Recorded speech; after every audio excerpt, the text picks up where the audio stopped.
2022 uncovered some of the most blatant examples of state censorship that we've seen in the West for decades.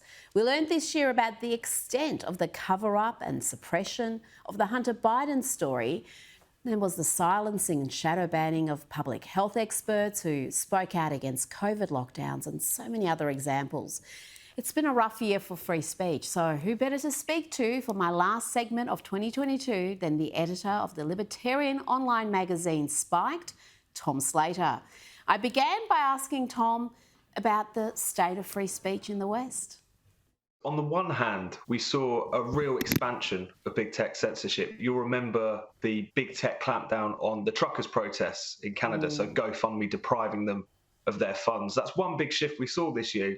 You know, we were accustomed to Facebook and YouTube deplatforming people. What we're now seeing is PayPal, GoFundMe, etc., defunding people that they decide that they are in some ways dissidents or undesirables. I mean, in the UK, even the Free Speech Union was deprived of its account because it was allegedly some sort of hateful organisation.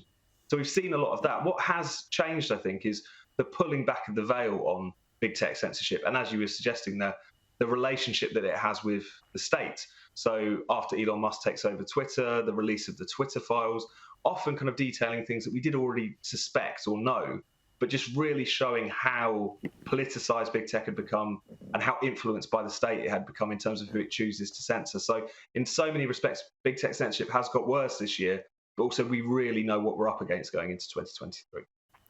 Well, we also know the capacity for the population to comply with this censorship and police state. We saw that through the COVID crisis, where so many Western countries pretty much followed China's lead, locked down their populations, silenced or suppressed those who oppose those sort of strategies. And are we still copying China in our reluctance to engage with in meaningful debate that could threaten the government narrative?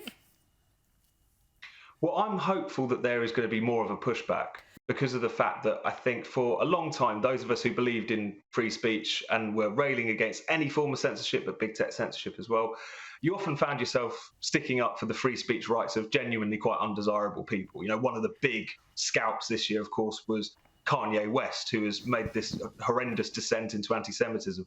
I think sticking up for the free speech rights of all is important.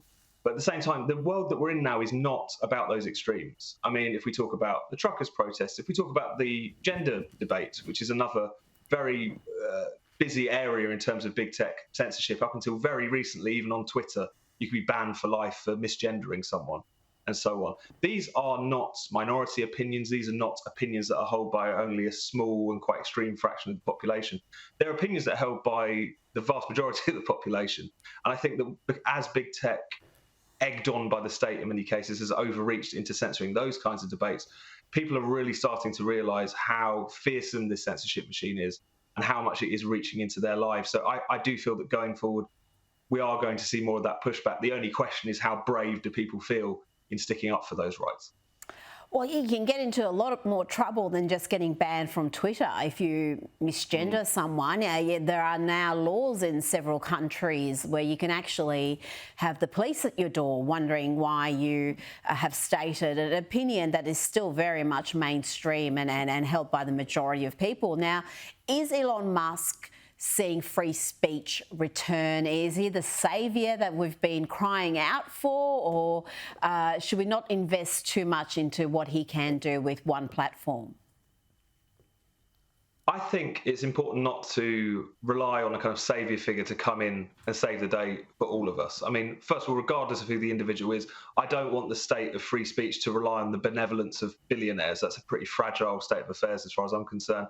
I think there are also criticisms you can make of Elon Musk insofar as his clampdown on certain accounts, the slightly subjective way in which he was making decisions about who should be unbanned and who shouldn't.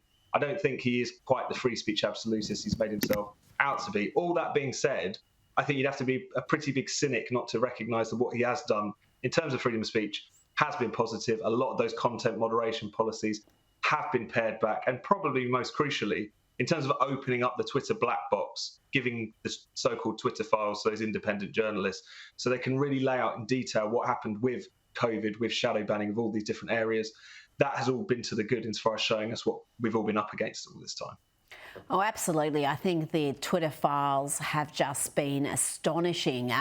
Yes, a lot of us suspected those sort of things were happening, but here it is in black and white, absolute proof that not only were they doing what we suspected, but often even worse. And the fact that they were silencing some of the leading infectious disease experts in the world who questioned whether school closures were necessary and whether masking children was necessary. I mean, that is astonishing that happened and it was allowed to happen during a pandemic. Now, let's move on to Nicola Sturgeon's ridiculous gender law changes. This is where people can change their legal gender without surgery, so biological men can enter women's shelters, among other places.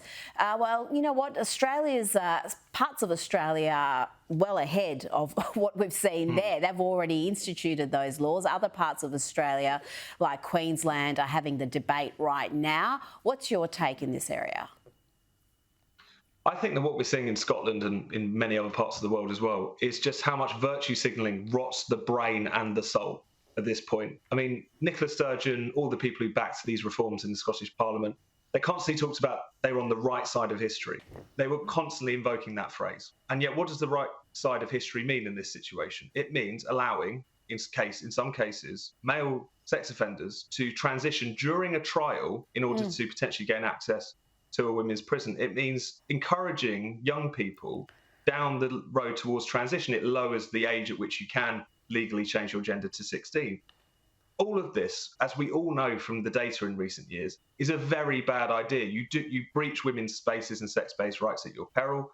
And where young people are concerned, it's very clear at this point that there is an element of a kind of expansion, that young people are being encouraged to see their discomfort, their alienation, their confusions as a problem of their gender, and why in the UK we've seen a 4,000% increase in young people who are accessing gender identity services.